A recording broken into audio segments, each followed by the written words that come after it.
सभी को प्रणाम। हम पढ़ रहे हैं जन्म शताब्दी पुस्तक माला 21, शक्ति के भंडार से स्वयं को जोड़े। आइए एक गायत्री मंत्र के साथ स्वाध्याय को आगे शुरू करते हैं। ओम भूर्भुवः स्वाहा तत्सवितुर्वरेण्यं भर्गो देवस्य धीमहि धियो यो नः प्रचोदयात्। ये स्वाध्याय बहुत हृदय के करीब जा रहा है, बहुत अंतरात्मा के करीब जा रहा है। आशा है कि आप सबके भी हृदय के करीब जा रहा होगा, क्योंकि इस स्वाध्याय में गुरुदेव परमात्मा के पास बैठना सिखा रहे हैं। उनसे कैसे बात करी जाती है, उस परम सत्ता को जिसको देखा नहीं जाना नहीं, लेकिन उसको कैसे अनुभव के स्तर पर उतारा जा सकता है, वो गुरुदेव हमें स्वाध्याय के माध्यम से बता रहे हैं। अलग अलग एग्जाम्पल्स के थ्रू बता रहे हैं। जैसे पिछले स्वाध्याय में गुरुदेव ने एग्जाम्पल दिया था कि पंखे, जब अगर हमें एसी की हवा चाहिए तो हमें एसी के नीचे बैठना पड़ेगा। हम अपने आप को समर्पित कर दें, हम कठपुतली बन जाएं परमात्मा के हाथ की। और अब सब कुछ इमेजिन करिए कि हमारी सारी सोच, हमारे विचार, हमारे भाव, हमारे चक्र, सब कुछ परमात्मा के श्री चरणों में समर्पित हो जाए और वो ऊपर से बाजीगर चला रहा और हम चल रहे हो बस। तो बहुत सुंदर तरीके से गुरुदेव इसे समझा रहे हैं। आगे गुरुदेव बता रहे हैं, वक्त छोटा हो तो क्या, नाचीज हो तो क्या, यदि आपने सच्चे मन से भगवान के साथ अपने आप को जोड़कर रखा है तो भगवान की जो संपदा है, जो विभूतियां हैं, वह भक्त की अपनी हो जाती हैं। यहाँ जब वक्त की बात हो रही है तो गुरुदेव ये कह रहे हैं कि 6 घंटे की साधना, 10 घंटे की साधना, 27 माला, 40 माला, 100 माला, इन सबसे बाहर आ जाओ। जितनी देर बैठो उतनी देर पूरे प्राण से, मन से, दिल से, अंतर आत्मा से जुड़कर बैठो कि अब तो वो प्रभु पुकार पे आएगा ही आएगा। ऐसे बैठो, जितनी देर बैठो। ये यहाँ परमात्मा हमें, गुरुदेव हमें बता रहे हैं कि भावना जब जुड़ जाती है ना, पूरी तरह समर्पित हो जाती है, तो फिर भगवान को प्रकट होना ही पड़ता है। और जब भगवान प्रकट होते हैं तो अपनी समस्त शक्तियों के साथ प्रकट होते हैं, क्योंकि हम इंस्ट्रूमेंट बन जाते हैं तब। तो ये बात गुरुदेव यहाँ बता रहे हैं। वह भक्त को अपनी ओर ले जाती हैं और उसको बराबर मिलती चली जाती हैं। इसके लिए करना क्या पड़ेगा? अपने आप को सौंपना पड़ेगा। और क्या करना पड़ेगा? भगवान को बहकाना, फुसलाना, अपनी मर्जी पर चलाना बंद करना पड़ेगा। आपको ही कहना मानना पड़ेगा, आपको ही समर्पण करना पड़ेगा। बीज अपने आप को ही बनाना पड़ेगा। भगवान के खेत में अपने आप को बोइए, फिर देखिए कैसी फसल आती है। मक्का का एक दाना खेत में बो देते हैं और उससे पौधा खड़ा हो जाता है, भुट्टे आ जाते हैं और एक एक भुट्टे में हजार हजार दाने होते हैं। इसी तरह एक बीज के 1000 दाने हो जाते हैं। आप अपने आप को भगवान के खेत में बोइए, गलिए, फिर देखिए आपकी स्थिति कहाँ से कहाँ पहुंच जाती है। अब गलने की प्रक्रिया साधारण नहीं है। एक एप्पल में कितने बीज हैं ये बताना आसान है। भाई एक एप्पल है, उसके अंदर होंगे 5-7 बीज, लेकिन अगर कोई पूछे कि एक बीज में कितने एप्पल हैं, इसका आंसर नहीं दिया जा सकता। इनफाइनाइट है, क्योंकि एक बीज जब मैनिफेस्ट होगा, धरती में जाएगा, लेकिन फिर उसको कितना कुछ सहना पड़ेगा, धरती के अंदर रहना पड़ेगा, खुद को खत्म करना पड़ेगा, अपने अस्तित्व को भूलना पड़ेगा, फटना पड़ेगा, कटना पड़ेगा, धूप सहनी पड़ेगी, ताप सहना पड़ेगा, कितना कुछ सहना पड़ेगा। उसके बाद कहीं एक पेड़ आएगा और उस पेड़ से कितने सारे एप्पल, फिर एक इनफाइनाइट जर्नी चलेगी, फिर उन एप्पलों में कितने सारे बीज और फिर उनसे कितने सारे पेड़। तो इस तरह का, यही बात गुरुदेव कह रहे हैं कि खुद को गलना पड़ेगा और गलने के लिए हिम्मत चाहिए, करेज का काम है। बोआ और कांटा सिद्धांत हमने किताब पढ़ी है।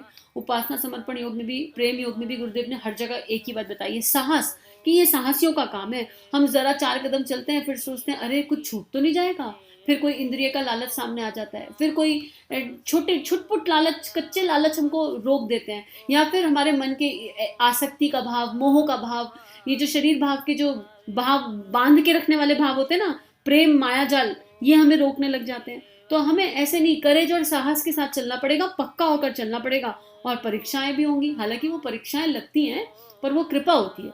अजीब अजीब से टेस्ट हो जाएंगे, कुछ कुछ ऐसी बातें मान लो भगवान आपसे कहने लगे जो आपको लगे कि करने योग्य नहीं है। कैसे कह रहे हैं परमात्मा, आपका टेस्ट है, परमात्मा ने कहा है। अब जैसे गुरु कह दे, मान लो, कितने सारे एग्जाम्पल्स हमको ऐसे मिलते हैं। एक कहानी याद आ रही है मुझे। एक जो शिष्य थे, बरसाना की कहानी है, मुझे नाम याद नहीं है, पर कहानी की समरी और सार को समझे तो बचपन में उन्होंने एक बच्चा था, उसने बचपन में एक फ़कीर को गुरु मान लिया, लेकिन वो फ़कीर जो है सबसे प्यार से बात करता था, उस बच्चे से प्यार से बात नहीं करता था, बहुत गंदे तरीके से बात करते थे। लेकिन वो बच्चे के मन में पता नहीं क्या था कि नहीं यही मेरे गुरु है, उसके मन में ये लगन लग गई, उसको किसी ने बोल दिया था कि ये तुम्हारे गुरु हैं, अगर ये तुम्हारे गुरु बन गए तो तुम्हारा जीवन सफल हो जाएगा। तो उसके मन में ये था कि नहीं ये मेरे गुरु हैं और यही मेरे गुरु रहेंगे। तो वो जब भी जाता तो वो फ़कीर उन्हें कभी गाली देता, कभी उसको पैर मारता, कभी उसको थप्पड़ मार देता और पूरी दुनिया से प्यार से बात करता।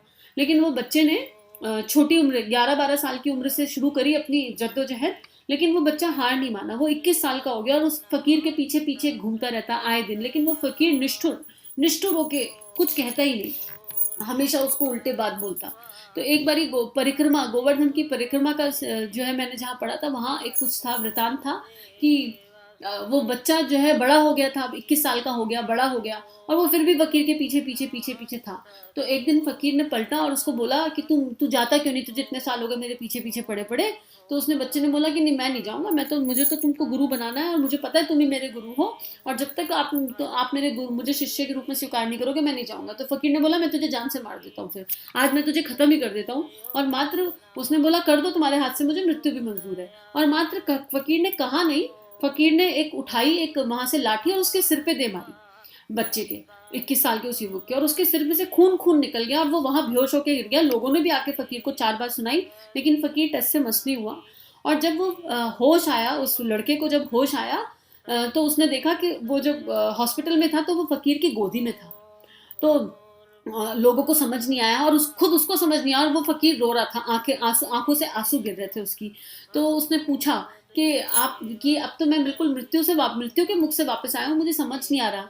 तो वो फकीर बोलता है कि तू था तो मेरा ही शिष्य है, लेकिन तेरे पूर्व जन्मों के प्रारब्ध इतने इतने ज्यादा खराब थे, और जो पूर्व जन्मों का हिसाब किताब था उसको शेयर करने के लिए मुझे 11 साल लग गए। मैं जब जब तुझे एक एक गाली देता था मैं रात रात भर रोता था आंसुओं से, जब जब मैं तेरे साथ कठोर होता था मुझे बहुत तकलीफ होती थी, और मुझे कभी कभी लगता था तू वापस ना लौट जाए, तू वापस ना लौट जाए। तो लेकिन अभी कलयुग में इतने हार्ड गुरु नहीं है, लेकिन उस बच्चे की श्रद्धा निष्ठा ने उसको आखिर में उसके गुरु मिला दिया, और उसके बाद वो हीरे जैसा चमकता हुआ आसमान में छा गया।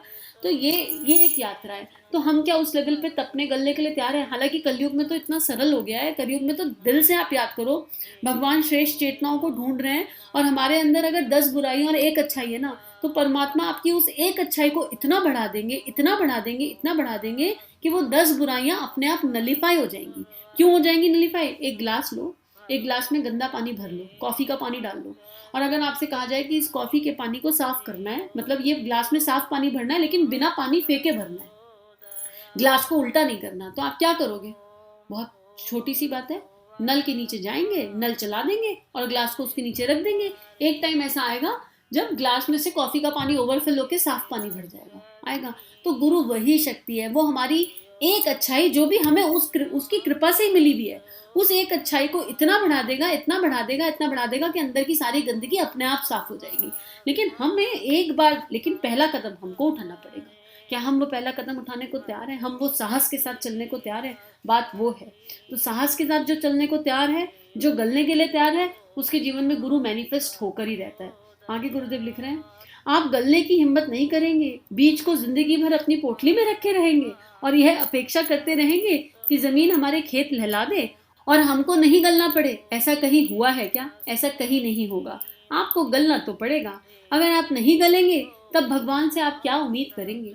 तो अगर हम चाहते हैं कि परमात्मा हमारे जीवन में मैनिफेस्ट हो जाए, तो हम साहस के साथ यात्रा पे चल पड़े। उसके बाद आपने सुना है ना कि भगवान की आदत कुछ ऐसी है कि मांगते रहते हैं, पहले हाथ पसारते हैं, बाद में कुछ देने की बात कहते हैं। उनके हाथ पर आप कुछ रख नहीं सकते तो फिर आप क्या पाएंगे? चावलों से, धूप बत्ती से आप भगवान को खरीद नहीं सकते। आप आरती करके पा नहीं सकेंगे। जीभ की नोक से स्तोत्र पाठ करके या छोटे बड़े कर्मकांड करके भगवान के अनुग्रह के आप अधिकारी नहीं हो पाएंगे। तो फिर क्या करना पड़ेगा? आपको अपना दृष्टिकोण, अपना चिंतन, चरित्र, भावना और लक्ष्य सब के सब को भगवान के साथ जोड़ना पड़ेगा। देखो कितनी कौन कौन सी चीजें जोड़नी पड़ेंगी? दृष्टिकोण, देखने का नजरिया चीजों को, हर चीज में पॉजिटिव ढूंढना है। कैसी भी सिचुएशन आ जाए लाइफ में, मेरा दृष्टिकोण सकारात्मक कहां से आएगा? श्रद्धा और विश्वास की शक्ति कि मेरा परमात्मा मेरे साथ है, तो जीवन में जो कुछ भी हो जाए ये मेरे अच्छे के लिए हो रहा है। दूसरा चिंतन, जिस चीज का चिंतन करते हैं ना वैसे बन जाते हैं। आपकी मर्जी है, आप चिंतन नेगेटिव रख लो, आप गंगा जी का चिंतन करते रहो तो गंगा जी की पवित्रता अपने अंदर आ जाएगी। करके देख लो एक्सपेरिमेंट पे, 40 दिन गंगा जी का चिंतन करो लगातार, सुबह से लेकर रात तक, बस मन में गंगा जी की पवित्रता, गंगा जी के विचार, आपके अंतःकरण में वो पवित्रता मैनिफेस्ट होने लगेगी। तो चिंतन हमेशा श्रेष्ठता की ओर, दिन भर में क्या श्रेष्ठ घटित हुआ, ग्रैटिट्यूड। और उसके अलावा चरित्र, कैरेक्टर, हर तरीके से।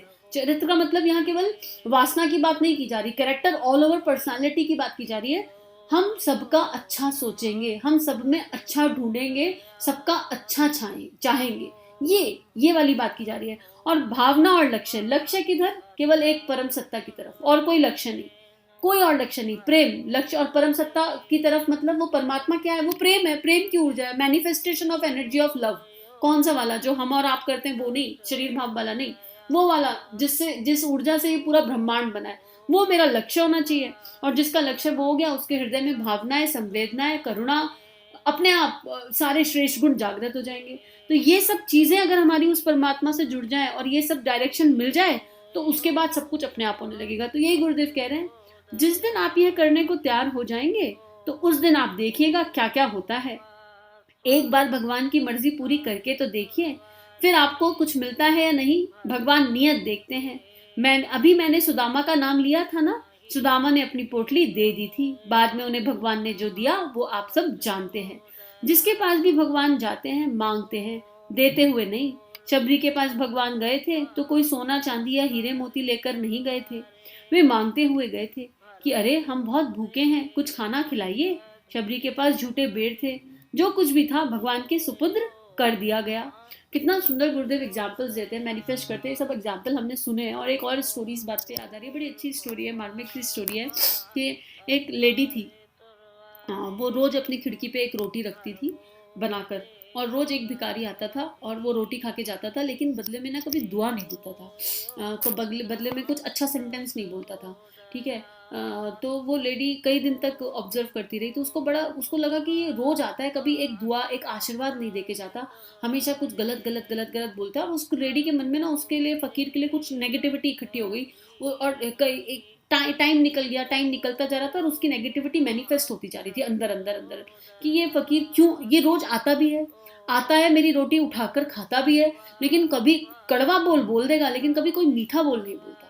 उस लेडी का एक बच्चा था जो बाहर पढ़ने गया हुआ था, दूर देश पढ़ने या फिर जॉब करने, कुछ भी समझ लो, कहानी की तत्व दर्शन समझने की आवश्यकता है, और बहुत टाइम से लौट कर नहीं आया था। तो उसको अपने बेटे की बहुत फिक्र भी रहती थी, चिंता भी रहती थी कि मैं क्या करूं।